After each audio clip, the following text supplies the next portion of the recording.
Today we are going to try and get this 6,000 pound chunk of metal off the trailer and into its place. Going to be using this hoist that I built a while back. It's a 5-ton hoist.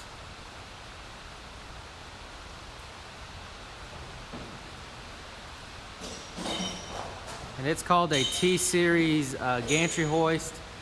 And the reason why it's called that is because the A-frame, where the legs connect to the top of the beam, rather than the traditional way where it connects to the bottom of the beam, by the legs going to the top, it allows the trolley to go underneath, in between the legs. And I have this overhang here. It's about a 5-foot overhang, and that's really good for pulling engines, or if you want to put something into the back of a bed of a pickup without the legs getting in the way. And you can just slide, if you have something right here in the middle, you can go through the legs of the gantry if you need to. It's just an added benefit with this style and this design. This is what we're going to use to get the lathe off the trailer. I found this chart on the internet about how to properly balance this style of lathe. Monarch has a manual that actually gives you a lot of good information.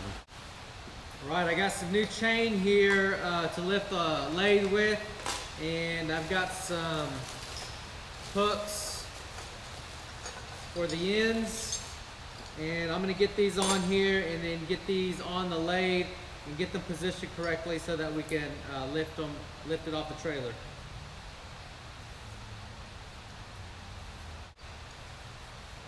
Just a standard chain hook. It's got a pin through it, and it's got this pin through here that folds over and holds it in place.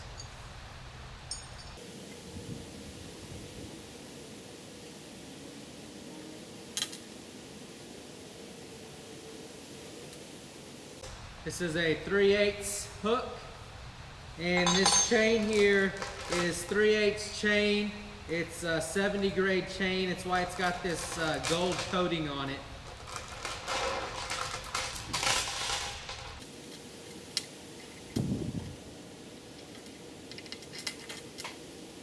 A lot of people don't know the proper way to bend a cotter key or a cotter pin, but some people tend to fold it over. The proper way to bend a cotter pin is around on both edges.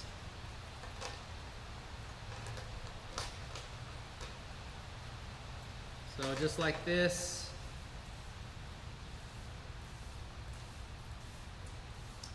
And you want to bend it as close to the bottom as you can.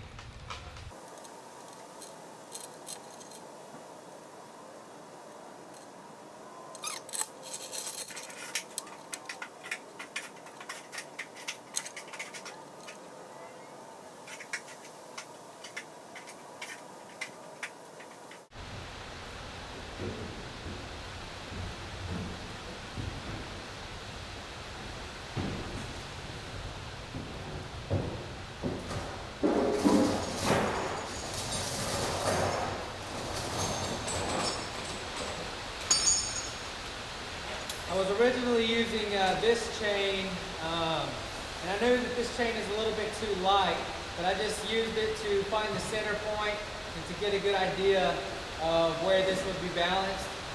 So I went out and got this chain here.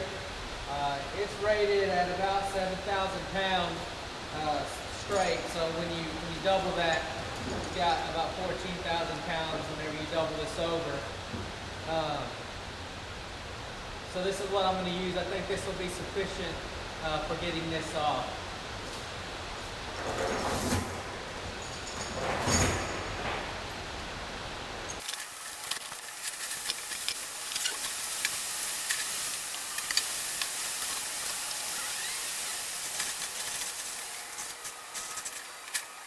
So you can see how I've got this chain wrapped around, and the way that this is designed, it's actually clearing the threads and the gears underneath, and it lays pretty well on the ways here without doing any damage.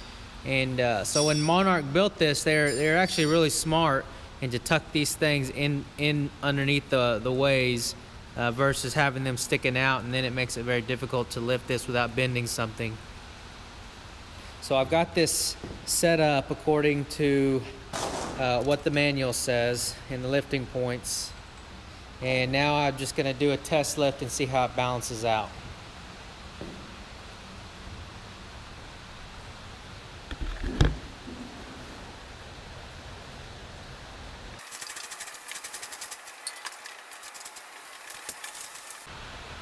So this is the test lift. I just barely have it up, and this is actually balanced out pretty well. If you look down here, you can see that these are loose, which means that it's suspended. And then when we go to the other side, we've got these wood blocks here. They are also loose. So we're fully suspended right now, just about an inch above those blocks. The neat thing about the lathe is it's got its built-in centering device here, so you can actually use the carriage here to adjust and balance the weight of this either forward or backwards, so that you're perfectly balanced. But right here we've got the carriage as far back, just about as far back as it can go, and it looks like it's really well balanced, so I think I'm going to leave it there for now.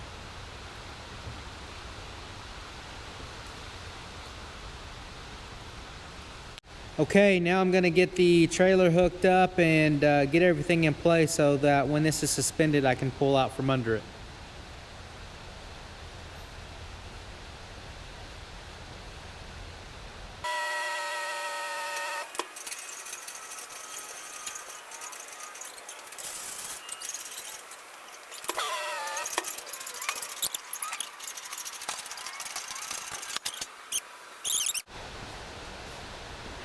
All right, here we go. Hopefully nothing happens.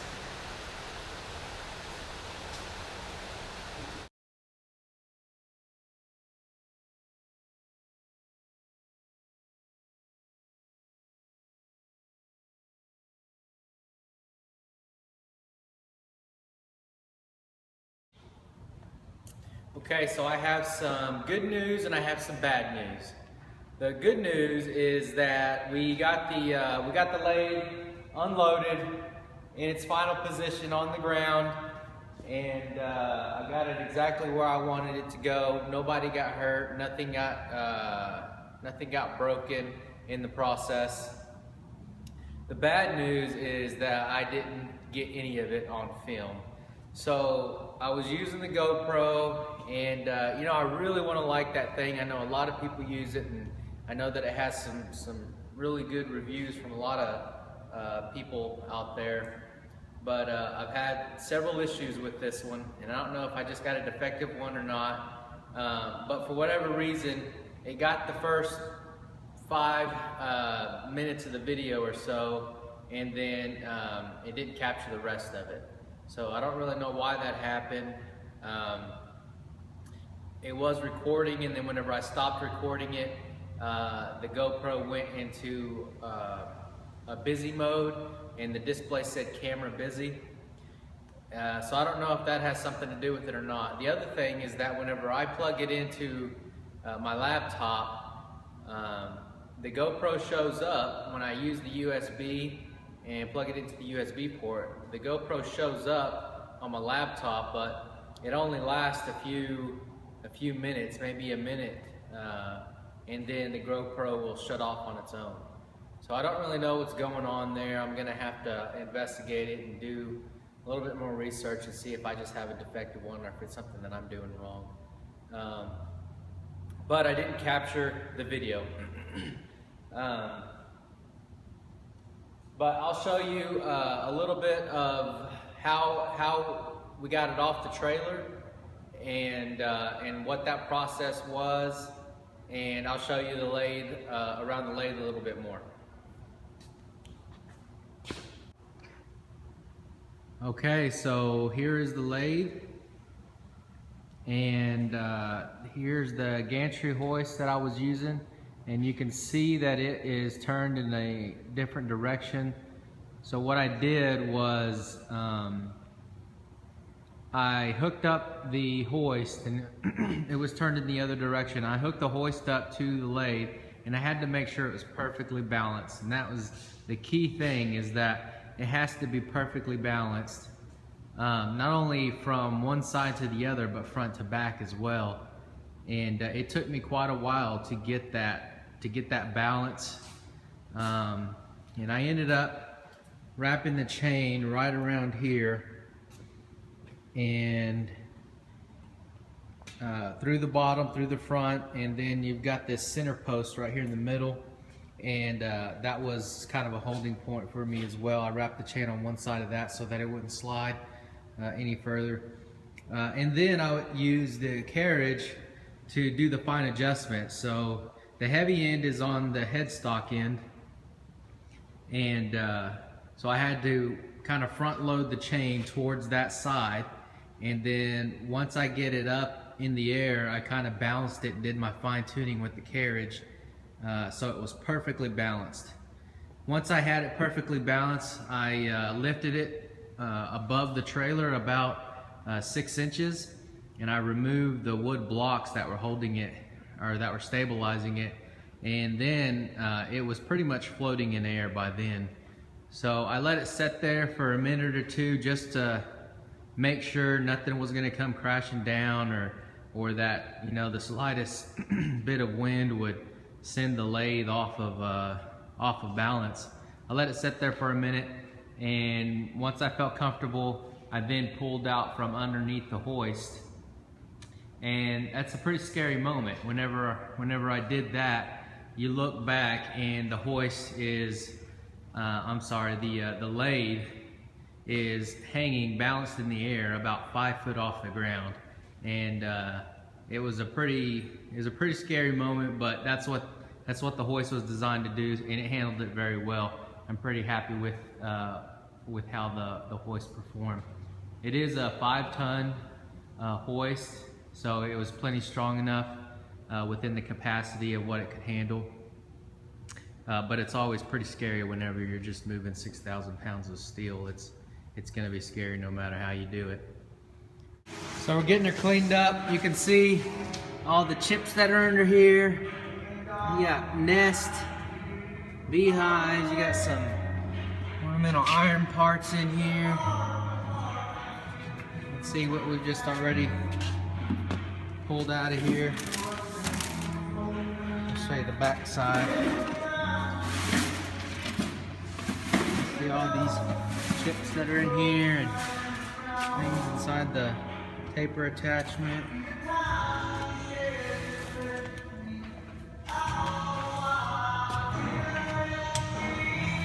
Let's see here. Now the bird's nest stuff back in there by the motor. So we've got some work to do, but we're gonna get her looking good.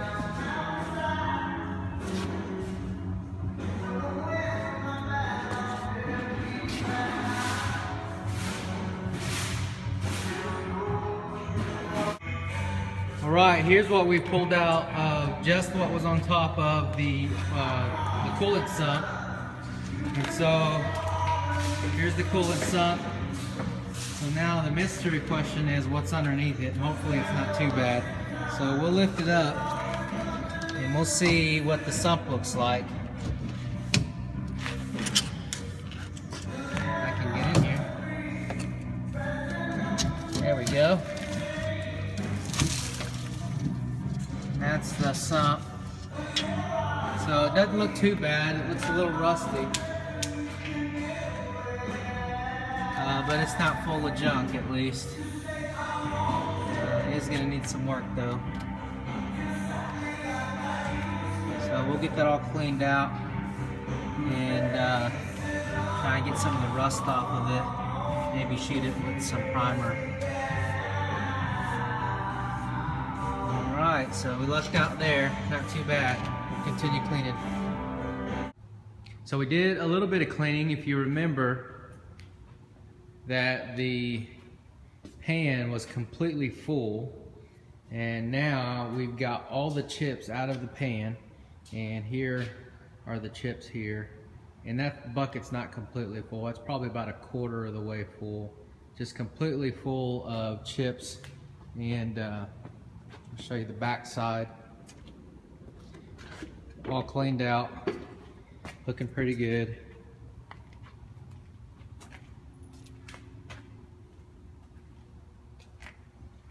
So now what I have to do is get all the grease and the grime off of it. So I got some cleaning materials and some brushes, and that's going to be my next step, is just getting all the old grease and the crud off of it. Now, grease on a machine's not a bad thing. It keeps things lubricated, it keeps things moving, keeps things free. So it's not necessarily a bad thing that it has grease on it, but what I want to do is I want to clean it up, get all the old stuff off of there, and then put my own grease on it. And a good thing also is whenever you do a detailed cleaning like this, you find little things that you can fix. Either a screw's missing, and I've already found a couple of screws that are missing from it, or just little things that you can fix just to make it a little bit better machine. So while I didn't damage anything moving it, I got it completely in place, I got it hooked up, and I was pretty excited. I was making sure everything was functional, working right, and then I had a problem.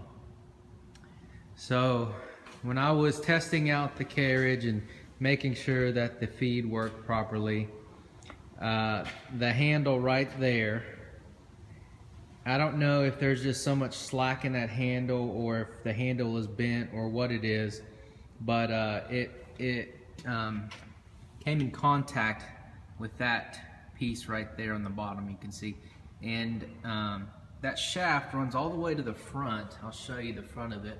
I really don't even know what that is for. So if there's anybody out there that could tell me the purpose of that shaft and what it does, that can help me out, because it looks it's a good probably 2-inch shaft there, and it looks really strong, and I'm sure it has a good application. I just don't know what it is quite yet. But that shaft connects to this arm right here, and whenever I had the feed engaged, this handle touched right here, got caught right here, and it actually snapped the bracket that holds that in place. So I was pretty upset about it. I pretty much called it a night after that. I just cleaned everything up. I looked at it for a little while, figured out what I'm gonna do to fix it, and then I just called it a night after that. So you can see where that piece goes, and again, I'm not sure if the handle is bent too much. I'm also thinking that there might be a bunch of slack in this handle, which causes it to lay down a little bit further than what it needed to be. And so now I'm gonna have to go back and fix this, clean this up. This is the handle that turns the machine on and off. The good thing is that there's 2 handles. There's one up front, that one over there, and so I could actually take this off and not use it, but I don't want to do that. I want to fix it. So this is cast metal. I think I may try and MIG weld this together. I know that's not the best application, but I don't have a TIG welder. And if you look right here, it looks like somebody may have already fixed it one time before. This looks to be some type of a filler metal here, and maybe they have fixed it one time before, but I'm not sure. So I'll give it a shot with the MIG and see how it holds up. This isn't a structural weld, so it's not that critical. and if it doesn't hold up, then I'll have to get somebody to weld it up properly for me. And before I do all that, I'm gonna have to figure out what caused this to catch and make sure that that doesn't happen again. But to talk about the power of this thing, it didn't miss a beat. That carriage just was feeding in, and it didn't stop at all, and I just heard a pop. And I look over here, and this handle's dangling. So that says something about the power of this this machine. It can just snap this. It looks like about 3/4 of an inch there, maybe an inch right here. It just snapped that in two without even thinking about it. So it's a powerful machine. You don't want to mess around and be playing around with this machine and not paying attention. Okay, so that is today's project.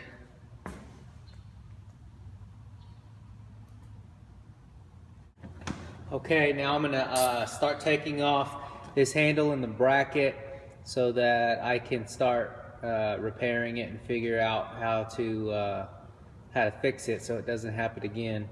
So the first thing I'm gonna do is take this bracket off that's still attached to the carriage.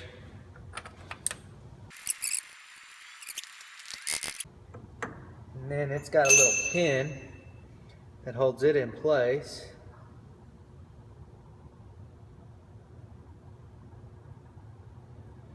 And this does appear to be, looks like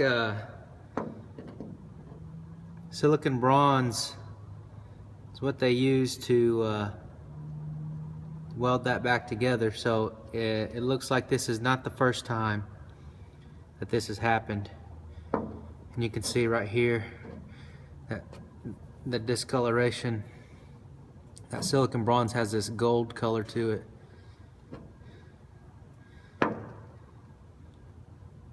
So that tells me somebody's done this before. So now I don't feel as bad about it. And now, how do we get the rest of this off?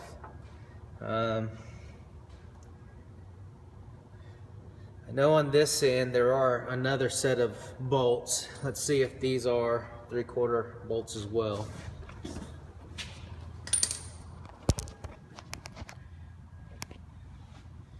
We've got the handle here, then we've got this shaft, and then we've got another bracket back here, and we've got some bolts underneath on this side.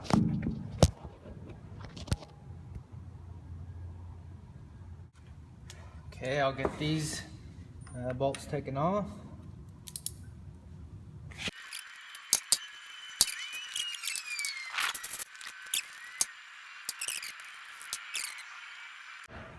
See, yep, there it is. Pulled right off, so there's that bracket.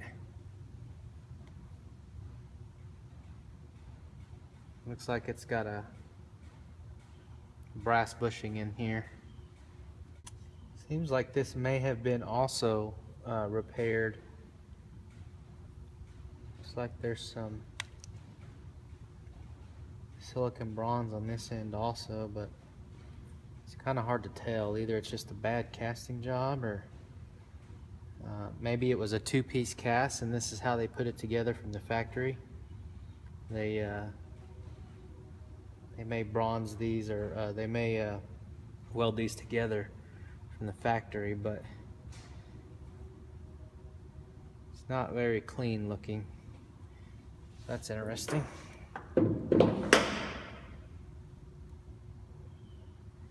Okay, so we've got the shaft off. Now, how do we get the handle? Looks like this handle may just slide all the way off the shaft here. And I just need to figure out how to get this one off. So it looks like it has a set screw in there. You can't turn it around and see.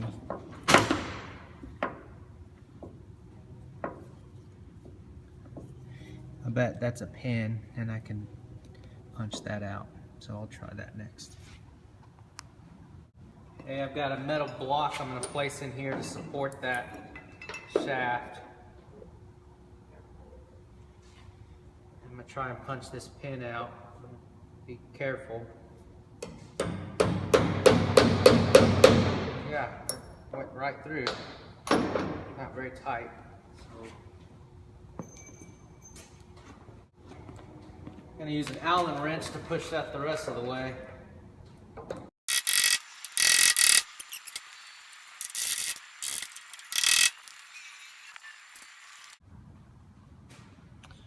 Okay, so this pin is being pretty stubborn. It seemed like it was going to be easy up front, but now I'm going to have to drill through it.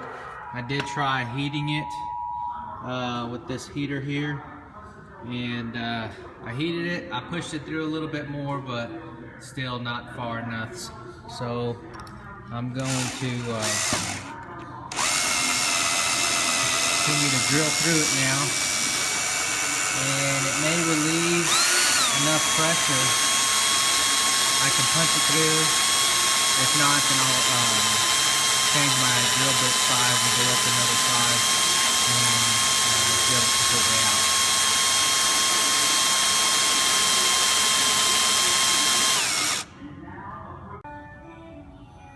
Alright, I'm finally getting somewhere. I had to step up the drill bit size, and I drilled completely through. And so it's got a thin wall of the pin left, and I'm starting to drive through. You can see it on the bottom here.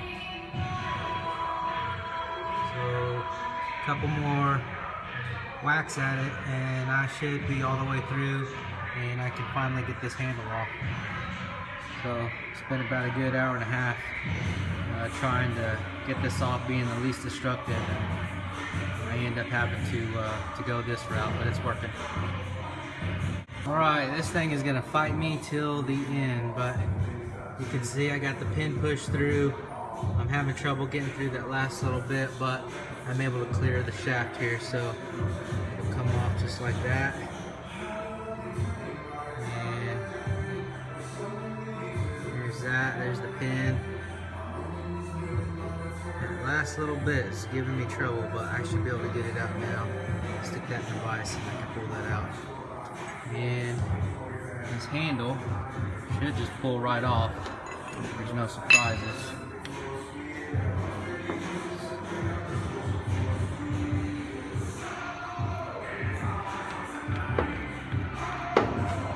There it is. Alright. So gotta fix the handle now and figure out how to prevent this from happening again. I tried taking this entire shaft out. What I found is that it doesn't look like these things were designed to be taken apart.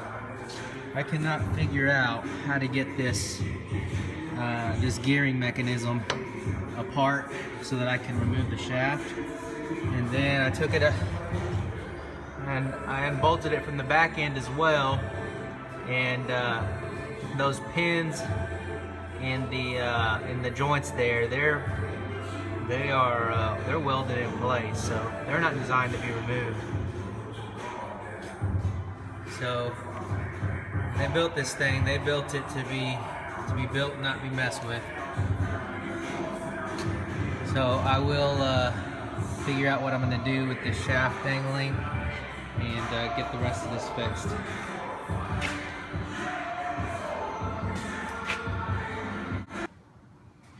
Okay, I've got the handle here on the table, and I got it all disassembled. So there's 2 set screws that were in the front on this side and on this side, and there's 2 more over here, but I'm not going to mess with those. And then there was 1 more set screw that went in right here, and now these just come right apart.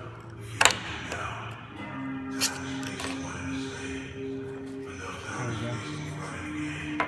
So that's just like that, and This piece should come out.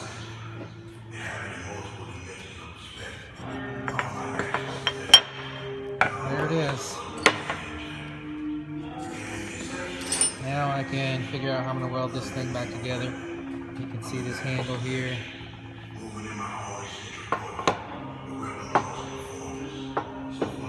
That's a chunk of metal right there. They definitely built this thing well. Everything about it. Alright, I've got it set up with these clamps. I grounded the edges so that I could get some penetration. And now I'm going to attempt to MIG weld this, and hopefully it will hold strong enough for this to sit there just as a bracket. So again, it's not a structural weld, it's just a bracket, so I'll try and see what I can get done. Alright, I got it welded up. That's what it looks like.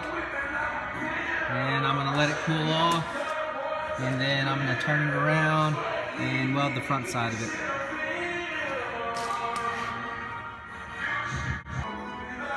Okay, I flipped it around, clamped it to the table, and here's the front side, and then I grounded a channel through it so that I get good penetration. You see the welds on both sides. There's no weld in towards the middle, and then I got some weld on this side, so that should give me some good penetration. I'm noticing that the cast is not liking the MIG weld too much, but it is holding it fairly well, so this might work good enough to hold as a bracket. Alright, got this side welded up.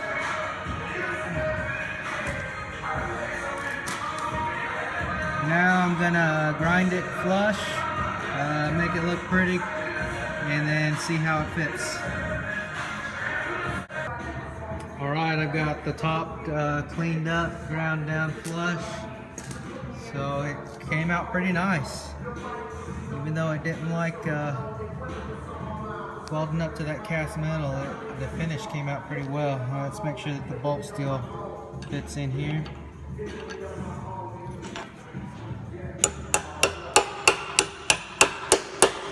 That fits good.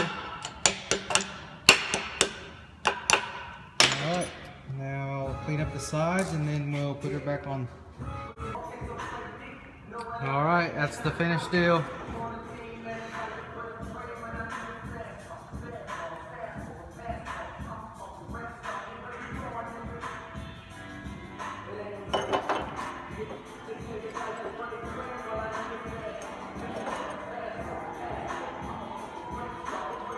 So I'll start getting it together and getting it back on the machine.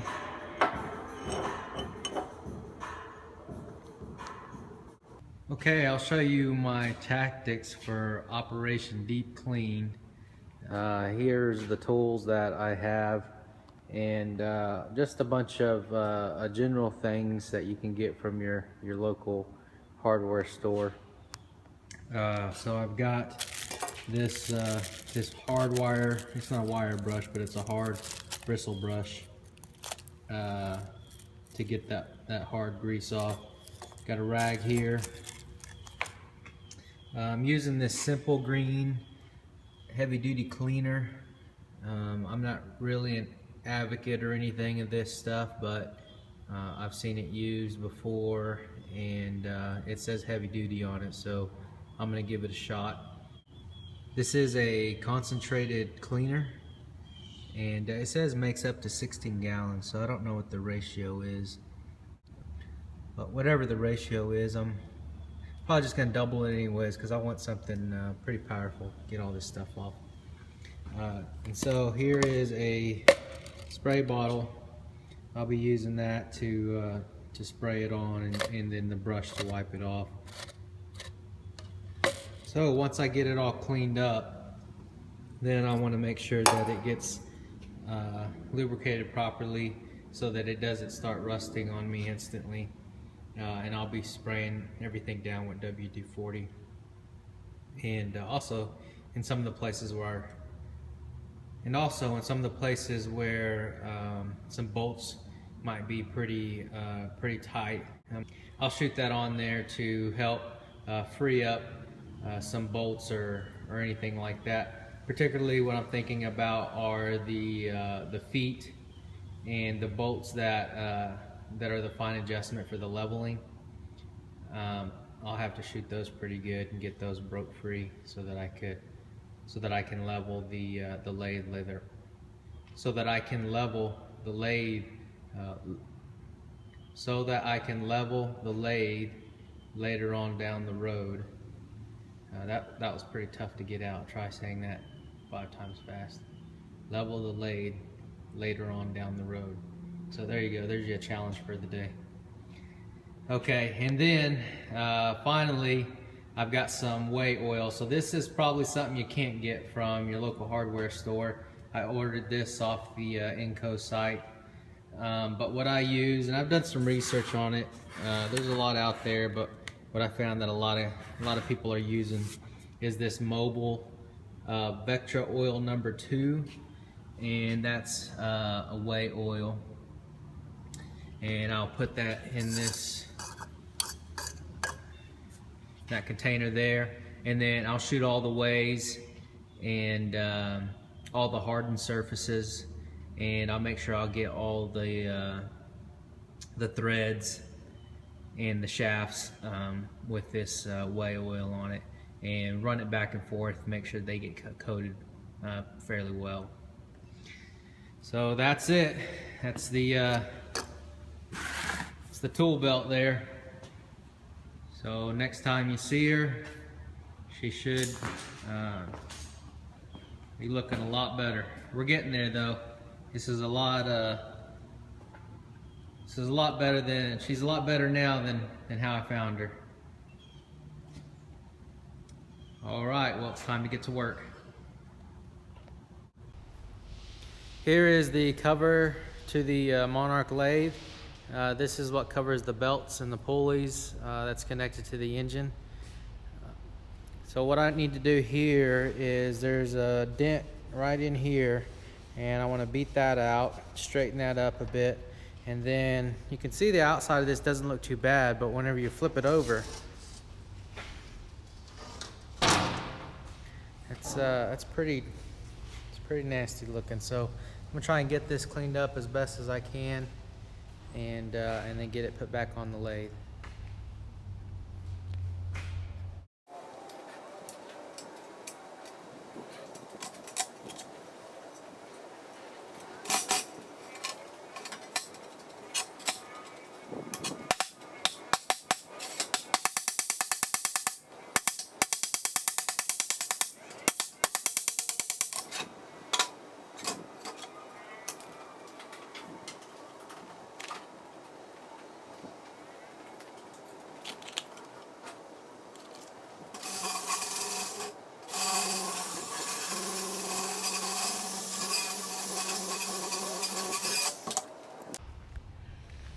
Now, grinding on this with the Y wheel might seem a little excessive, but if you look at how much grease and dirt is caked on here, you can see the difference. Getting that off by hand is going to be pretty tough, so just taking the wire wheel to it, you can see the difference here. And then that's a good surface for me to put some degreaser on and then clean it up from there. I'll try that so you can see the difference.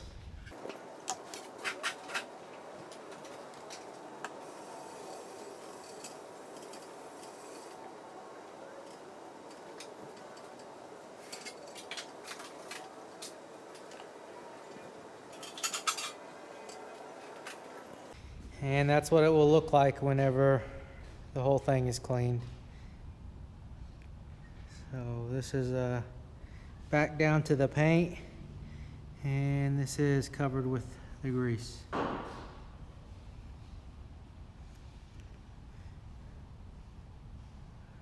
right, I'm going to get this finished up.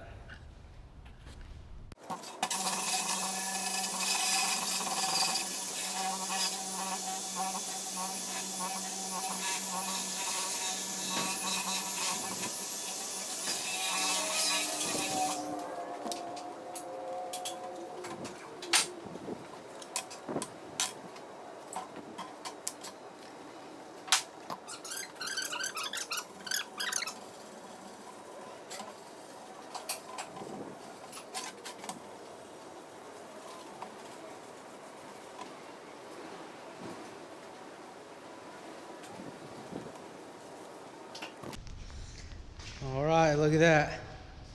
It looks better than the front side now. Okay, I'm gonna flip it over, clean the front side, and then clean the inside of the machine, and then get this back on.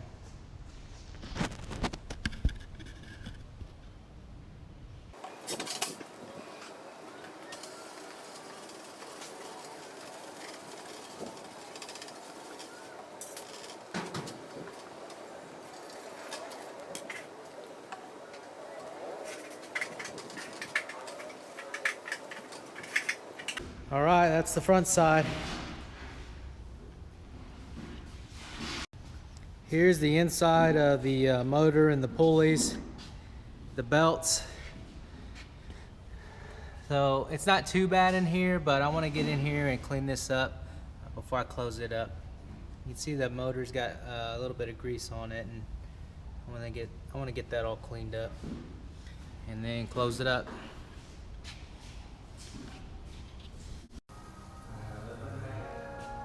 Got it all cleaned up about as good as I can without having some additional brushes. But you can see the difference inside of here.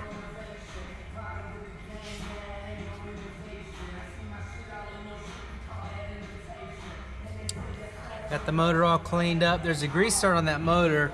I went ahead and put some grease in there. I'm hoping that that takes grease and not some type of oil. But I got a little bit squirted in there just to make sure it stays lubricated. I'm sure that that's a bearing. There's a bearing in there, and that grease start is to lubricate that bearing. All right, ready to go back on with the cover. So before I close this up, I'm gonna put some WD-40 in there just to keep things from rusting. I just washed it, and I don't want nothing to rust or flash rust on me, so I'm gonna spray everything down with some WD-40.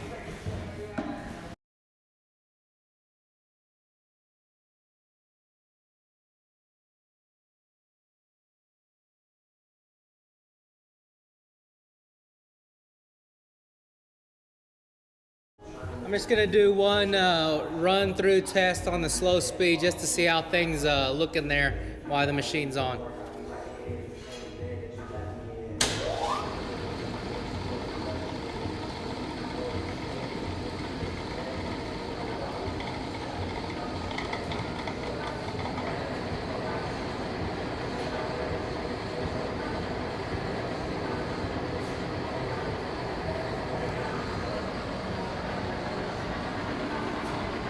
Everything's looking pretty good, sounds good.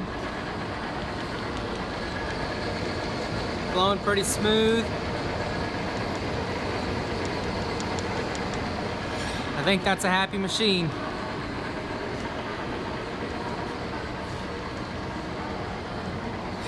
Went to the local hardware store and I got these screws here. It was missing quite a bit of screws. So these were the exact same ones that came off the machine.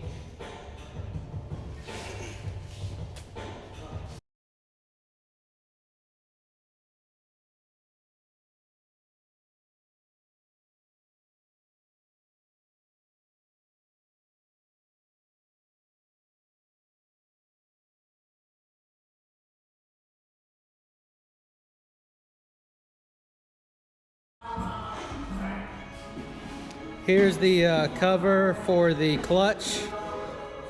So I'm gonna get this cleaned up. This is a cast metal. The cover to that whole belt is sheet metal, but this piece right here is a cast metal.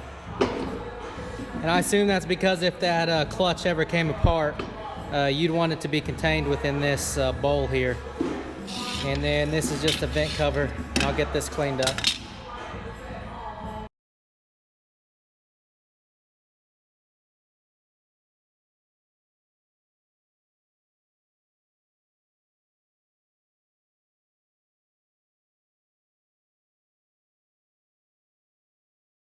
All right, now that we've got everything on, let's do another test run.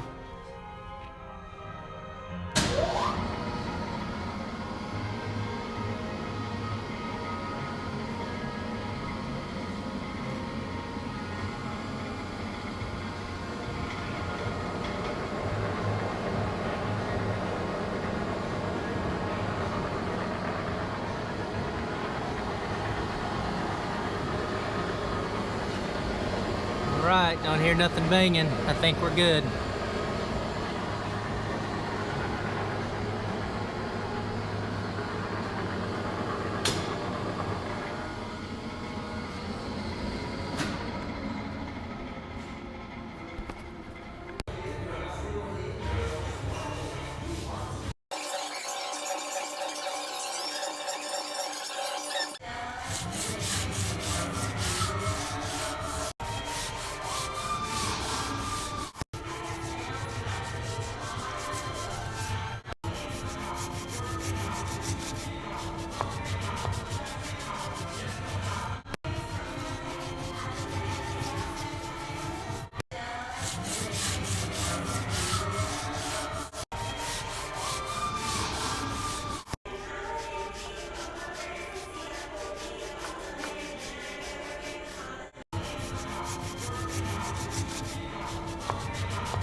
All right, got her all cleaned up. Still got some more cleaning to do, but for the most part, she's pretty clean. I got the ways all cleaned up and oiled up.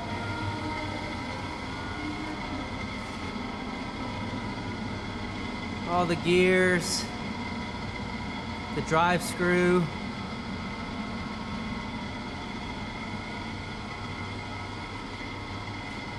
You can see the bracket that I repaired, put some primer on it, keep it from rusting.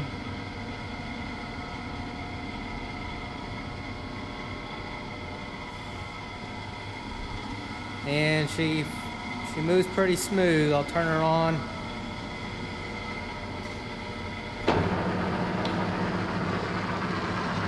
You can see the drive screw spinning pretty freely.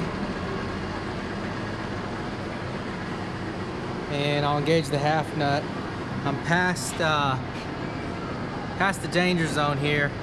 So this is where the handle caught, and you can see right here on this handle, and there's this play, and I don't know how to get this play out of it. If the handle was at this position, it would not catch, but because the play in the handle, it drags across here, and it grabs right here on this corner, and that's what broke this plate right here. Right about here is where it snapped it. But we got that repaired and got it cleaned up. We'll engage the half nut.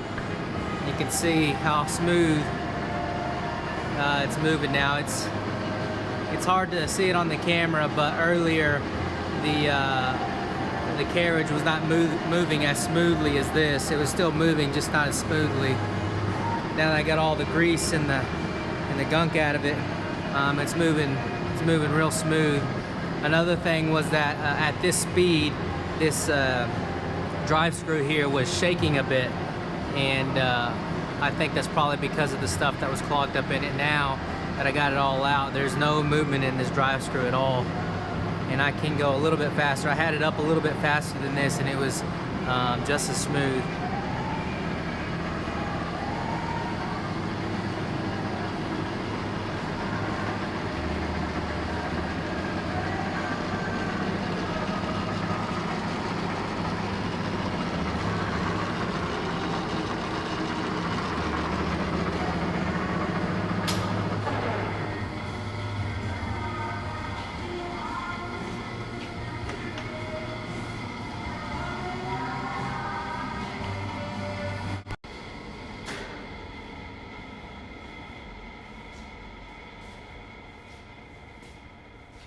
Thanks again for watching Fabrication Nation. I hope you enjoy watching me bring this World War II era machinery back to life.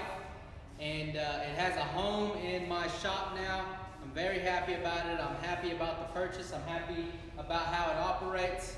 Got her all cleaned up and she's ready to work. And now I've just got to get the proper tooling. The machine didn't come with any tooling. I do have some located that I'm going to go look at.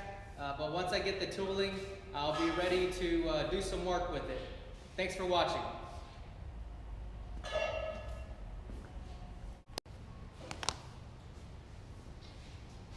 I do have one side note that I forgot to mention, but I am filming on the GoPro right now, and I had to take the other one back. It seems that it was defective. It wasn't capturing video properly, and it also wasn't loading to my laptop properly. So I did take it back. I have now filmed several videos with this one. I've tested it out, and it seems to be working properly. So I'm pretty happy with it. At this point, hopefully it stays this way and it keeps working for me. So just wanted to give you an update on that. As of right now, the GoPro 4 Silver Edition is working out for me at this moment. Thanks.